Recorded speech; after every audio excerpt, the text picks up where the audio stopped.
Queremos hablar de otros temas en semana 24, uno que seguramente le va a interesar a quienes tienen hijos pequeños. ¿Cómo enfrentar esta crisis social?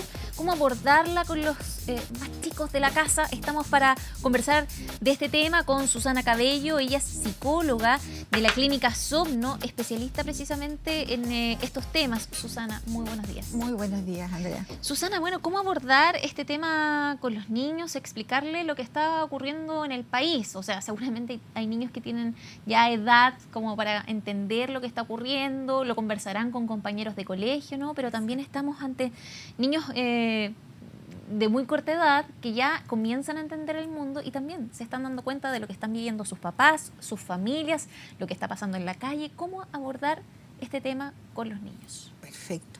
Bueno, lo primero es importante observar y esperable que se den una serie de síntomas que serían normales en el niño, ya que es una forma como ellos los están viviendo, ¿no?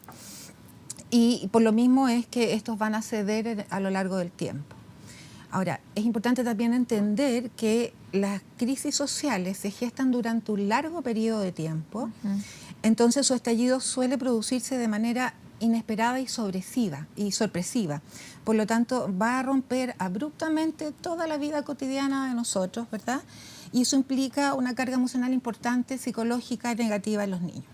Ahora, cómo se enfrenta y se reacciona a las crisis sociales en general depende de distintos factores, de la percepción que yo tengo de la gravedad del asunto, de las características personales y del medio en que estoy. Ahora bien, estas situaciones críticas pueden generar en los adultos un cruce en todas sus esferas de vida, ¿no es cierto? A nivel físico, uno experimenta cansancio, se siente más abrumado, las rutinas se trastocan, podemos hacer cefalea y obviamente lo que vemos en Clínica Somno es que la alteración clave es el trastorno de sueño, ¿cierto? En tanto insomnio, sueño fragmentado, despertar precoz, es esta sensación de inquietud permanente en donde los pensamientos son muy rumiativos y nos dan vuelta y entonces baja la capacidad de poder tener un sueño productivo y restaurativo del cerebro. En fin, desde lo cognitivo, básicamente nos cuesta más concentrarnos. Y al costar esa habilidad, obviamente que el rendimiento en general en todos los adultos es menos productivo. Estamos pendientes también de todas las señales ansiógenas que nos bombardean desde las noticias, desde las redes sociales y por lo tanto ahí también desde lo emocional lo que va a producirse es que nos sentimos en indefensión, nos sentimos con poca dificultad para controlar lo que nos está pasando, lo que nos puede producir incertidumbre y miedo. Ahora, frente a conflictos sociales graves, los niños constituyen un factor de alto riesgo porque en ellos se impacta psicológicamente en forma negativa. Pero en la infancia temprana lo importante es que ellos tienen gran flexibilidad y esa capacidad permite poder mitigar los efectos en el corto plazo.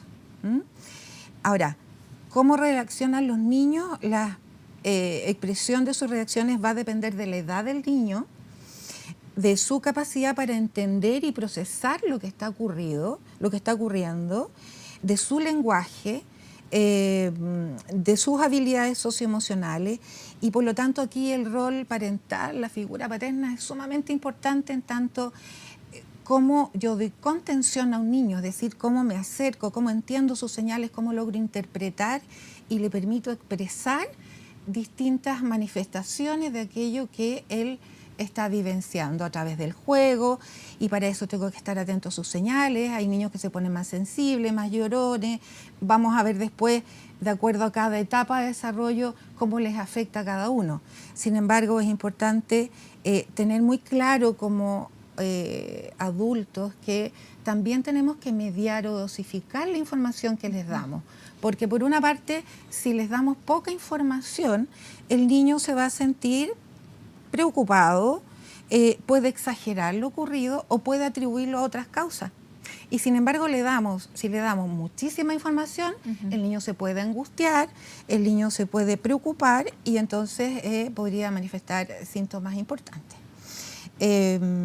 Susana, ¿qué pasa también con preadolescentes y adolescentes, porque me imagino que ahí el tema de cómo abordarlo puede ser incluso más complejo que en niños, porque quizás los padres tienen aprensiones con los niños que evidentemente responden a su edad, pero dicen a problemas, o sea, a niños chicos problemas chicos, a hijos grandes problemas grandes. Sí es, yo tengo niños adolescentes y eso pasa. ¿Qué Tú pasa? vas viendo en el tiempo que cuando son chiquititos, de 0 a 5 años, los bebés, los niños en etapa preescolar, ellos son muy sensibles a lo que pasa en el medio.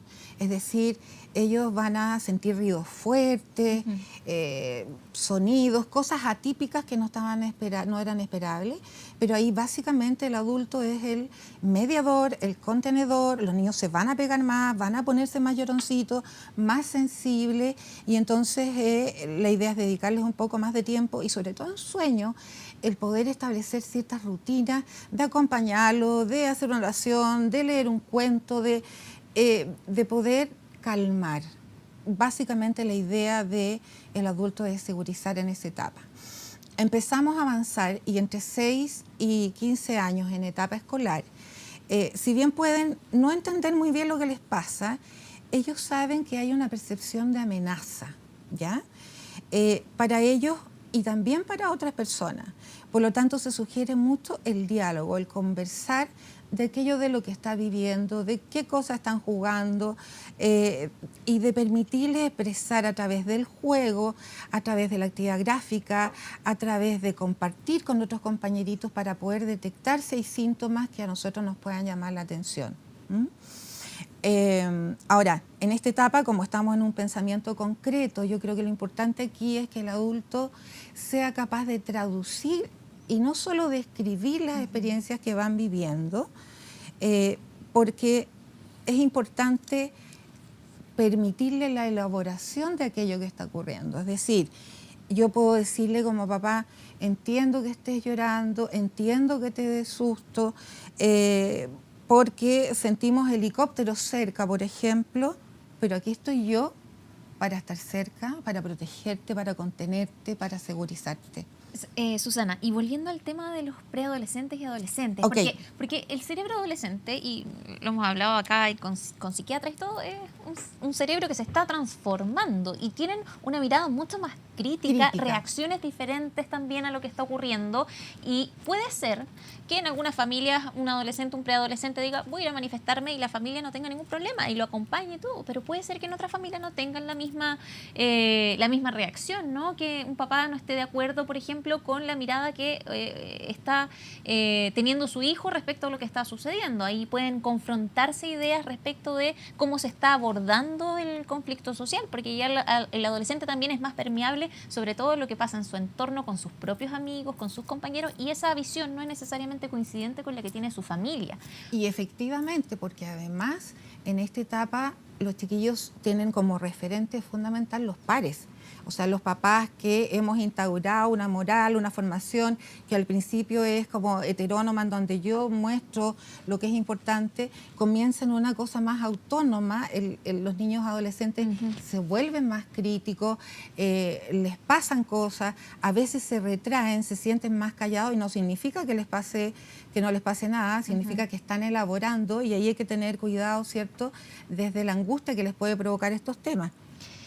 ¿Y cómo abordarlos cuando tenemos visiones diferentes? Porque si tenemos una misma visión, no hay problema. Salgo a marchar contigo, te acompaño, te doy libertad de ir a marchar. Pero ¿qué pasa cuando una familia, y que puede ocurrir y puede estar ocurriendo, no tiene la misma visión respecto de lo que está sucediendo? El adolescente, el preadolescente, tiene una visión quizás más crítica, la familia preferiría que no fuera a marchar, por ejemplo. ¿Cómo ir abordando las diferencias que se van estableciendo al interior de la familia, pero particularmente con un preadolescente que todavía depende de un adulto, de una persona mayor de edad? Y esa es la palabra clave, porque en el fondo el adulto tiene que ser capaz de como figura parental, mostrar los escenarios, podrías ir a marchar, podrías no ir, permitir que elabore ciertas consecuencias. Los actos tienen consecuencias y lo ideal es que por ejemplo, en marchas, sabemos cómo empieza, sabemos también cómo están terminando, y entonces también es el resguardo y el permitir que ellos puedan ser críticos. Están en una etapa de desarrollo en que ya el pensamiento abstracto empieza a desarrollarse, y el poder llevarlos a elaborar sus propias conclusiones, es decir, actos, consecuencias, perfecto. ¿Por qué protesta? Mi hijo me decía, mamá, quiero ir a protestar. Y yo le digo, ¿qué vas a protestar tú? No, es que... Y me daba una serie de argumentos. Entonces, lo que ya me daba cuenta es que él tendía a sobregeneralizar. Es que todos son malos, o todos, independientemente del bando, ¿no? Lo importante es dar conciencia a los niños de respeto a la autoridad, al objetivo claro, a que... porque son jóvenes que efectivamente en esta etapa son más vulnerables y más permeables a lo que están, porque entienden claramente lo que está ocurriendo, y por lo tanto hay que acompañar y resguardar ciertas cosas fundamentales. Cuando un adolescente, por ejemplo, comienza a presentar síntomas angustiosos o de temor, porque no sabe bien qué hacer, si una u otra cosa, finalmente ellos van a preguntar y uno debe responder en función de la realidad. Pero ahí también hay otro elemento más que es importante, Andrea, que tiene que ver con el cómo dosifico la información con ellos. ¿Cómo hago para que no evadan, porque no es que no esté pasando nada, pero tampoco lo lleno de información, porque ellos ya están con redes sociales, están con sus celulares, comparten con sus compañeros, están inmersos en un contexto en donde es sumamente importante, en relación al sueño, por ejemplo, mantener las rutinas de sueño-vigilia. Los niños en esta edad necesitan esta función restauradora y reparadora del cerebro. Hemos visto que podemos ayudarlo de distintas maneras. En Somno lo que hemos visto es que, por ejemplo, desde el punto de vista de la alimentación, hay aminoácidos como el triptófano, ¿no es cierto?, que secretan la hormona melatonina y que son claves para poder tener un mejor sueño. El poder parar la televisión por lo menos una hora antes de irse a dormir.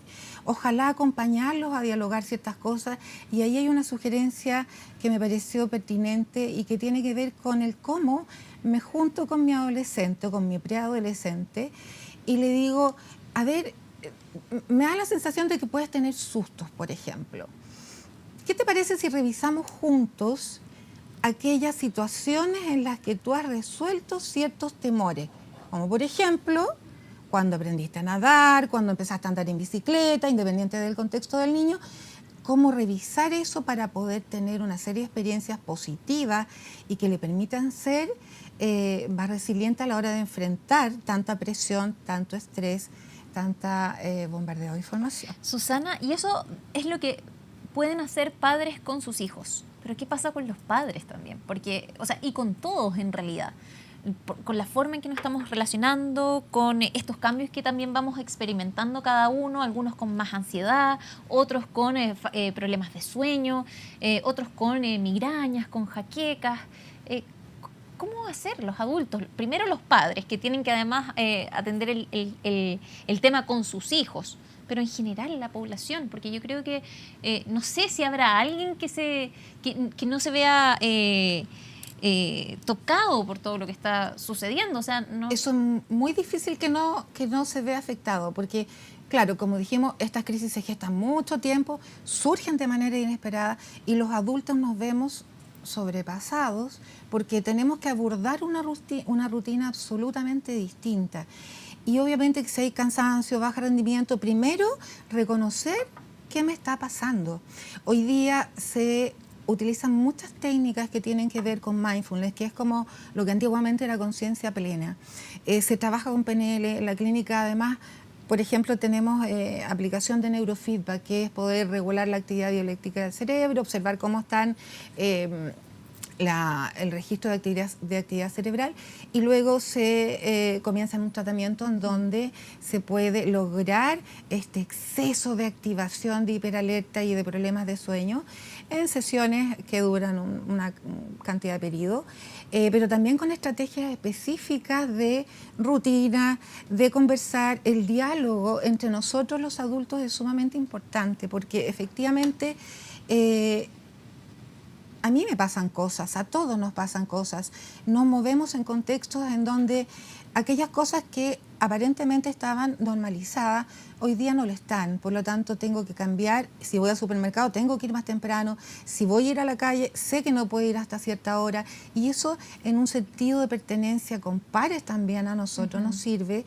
Y no necesariamente tenemos que consultar a profesionales. Sin embargo, hasta antes de esta crisis, obviamente que hay pacientes que ya manifestaban algunos síntomas, porque sabemos que en Chile la depresión es altísima, la ansiedad, los cuadros migrañosos. Efectivamente, ya había una sensación de estrés, ¿no? Y ansiedad crónica genera una depresión también. Hay casos que estaban así y que se pueden exacerbar. Y ahí es importante recomendar el mantener ciertos los tratamientos farmacológicos que se han mantenido sin subir ni tampoco cambiar, porque esas progresiones, si no son paulatinas, no funcionan bien.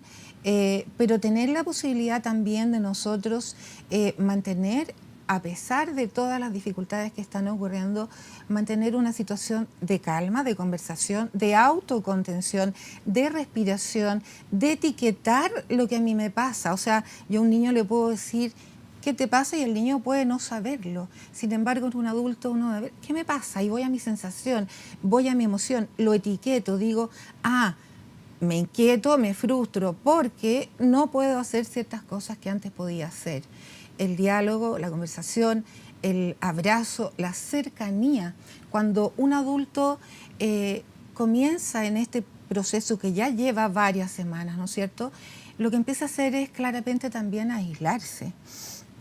Entonces la idea es poder revisar qué me está pasando, etiquetar esta emocionalidad, porque nos tendemos a paralizar.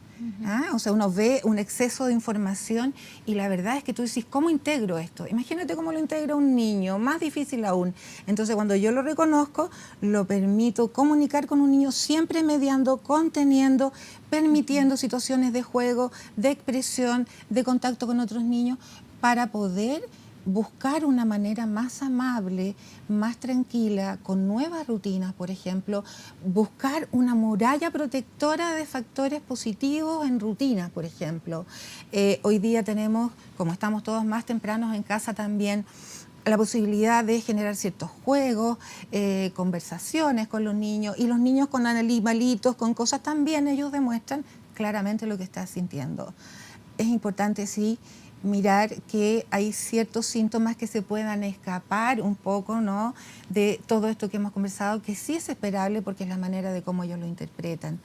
Y ahí entonces hay que poner atención a que efectivamente un niño es más bien lloroncito, pero se puso más llorón, pero ya la falta de apetito es mayor, está con náusea, está con vómito, está... Entonces ahí es necesario consultar. Pero por lo pronto hoy día lo importante es que se han hecho también reflexiones a nivel escolar.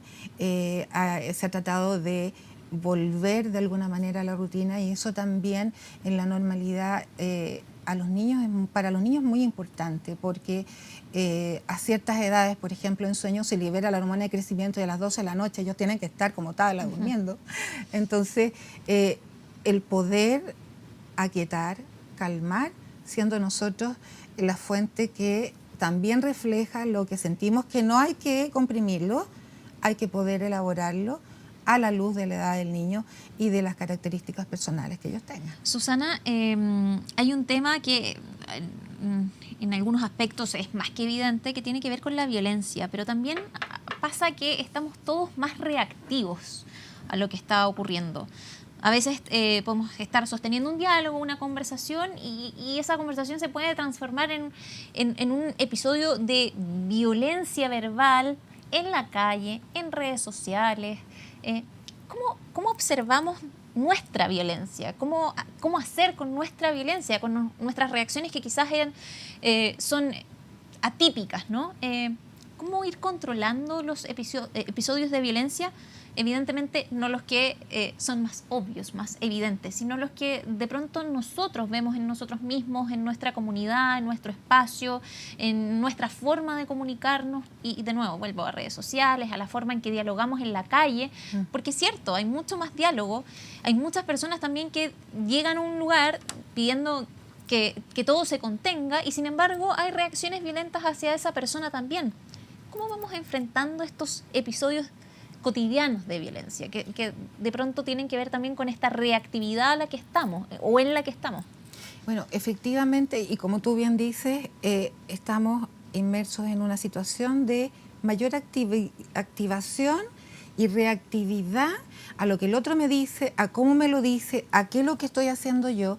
Y yo creo que lo primero ahí es poder, ser consciente de que mi cuerpo está más, de alguna manera, más inquieto, más activado, y eso ojalá poder verbalizarlo. Me siento un poco más inquieta, me siento un poco más intranquila, salgo a la calle y veo personas que conversan desde la agresividad. Es como sentir que las personas nos movemos de una manera distinta, ¿no es cierto? Ahora bien, yo creo que aquí lo primero es sentir que para poder lograr cualquier eficiencia en cualquier desarrollo relacional asertivo, tengo que guardar la calma. Y guardar la calma significa respirar. Si mi respiración es abdominal, mejor porque eso me va a producir sueño. Puedo hacer ciertos ejercicios de conciencia corporal, puedo involucrar a mis niños en este ejercicio, puedo lavar mis manos, puedo tocar los pies en la tierra, puedo hacer cosas muy básicas con los niños para que abracen los árboles. La energía que nos rodea, de alguna manera, en los ambientes tú los ves contaminada. Tú entras a un supermercado y todos corren, todos se aceleran, todos quieren a lo mejor generar más cosas para poder no sentir esta indefensión, porque puede haber desabastecimiento, porque el cerebro es tan especial y particular que parte aquí y no termina, encadena una serie de pensamientos. Y entonces, si yo voy al presente, hoy día, ¿qué tenemos? Tenemos un espacio en donde tenemos calma relativa, pero calma. Supermercados hay, sí, cuesta encontrar, pero hoy día sí tenemos elementos concretos y básicos de los que nos podemos afirmar. Y obviamente que las características personales de cada uno nos tiene que ayudar también para poder complementarlas con los que son más introversivos. Si soy más aproximativo, si puedo tocarte la mano y decirte, estamos bien. La cercanía es sumamente importante porque uno tiende a aislarse y a vivir internamente y por lo tanto a somatizar todo lo que nos está pasando. Bien, Susana, muchísimas gracias por la entrevista. Son temas que dan para mucho, ¿no? O sea, estamos pero probablemente llenos de preguntas, de dudas, de sentimientos que estamos conociendo, explorando algunos, con ansiedad, con rabia, con frustración en muchos casos, con miedo, ¿no? A lo que hablábamos durante la conversación, la incertidumbre, cómo manejarla también. O sea, podríamos estar toda la mañana, pero con estos consejos quizás como de tener conciencia del momento que estamos viviendo. Es el día a día, es el poder prever el día a día, y fíjate que aquí también hay aspectos creativos en muchas familias, yo lo he visto, el poder crear rutinas nuevas, el generar pequeñas experiencias reconfortantes como familia, como adultos, que me permitan enfrentar mejor a aquellas otras situaciones, porque voy a generar una manera distinta, corporal, mental, emocional, de poder enfrentarme mejor a lo que nos toca. E intentar frenar esa cadena de pensamientos que nos inundan. Sí, esa escalada de pensamientos que nos inundan. Yo les digo a mis pacientes, a ver, ¿usted es diestro o zurdo? ¿Tú eres diestra o zurda? Diestra. Entonces yo le digo, ponga la palma de la mano acá y descanse. Un minuto de calma, un minuto de poder calmar el pensamiento.